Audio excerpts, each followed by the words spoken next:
Hello, and welcome to the Fear Channel, a channel with regular broadcasts telling the most chilling of urban legends, ghost stories, and forays into the darkest corners of the human mind. Those faint of heart or prone to night terrors should proceed at their own risk. Tonight's story is the Aurora, Texas UFO crash.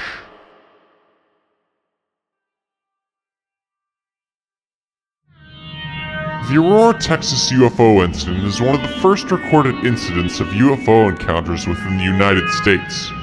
It took place on April 17, 1897. It is the unfortunate tale of a wayward space traveler whose journey met an untimely end when the flying saucer malfunctioned and subsequently crashed on the outskirts of town. The time between 1896 and 1897 was something of a UFO renaissance in the Midwestern United States. Prior to the Aurora incident, dozens of other crafts had been sighted in various locations across the US, so the possibility of being visited by beings from other planets was fresh in the public's mind. According to reports, the spacecraft had been seen traveling in the sky with a cloud of smoke following behind it. It evidently crashed into a windmill on the property of Judge J.S. Proctor.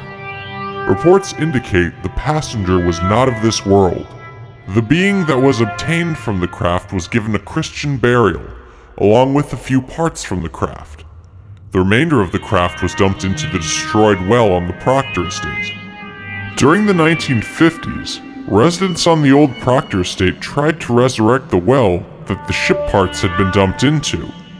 Those who drank from the well came down with cases of severe arthritis, so the well was soon boarded up.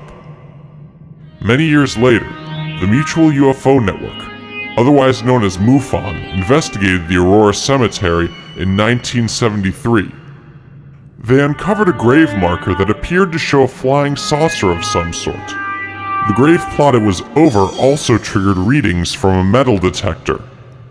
MUFON asked for permission to exhume the site, but the Cemetery Association declined permission.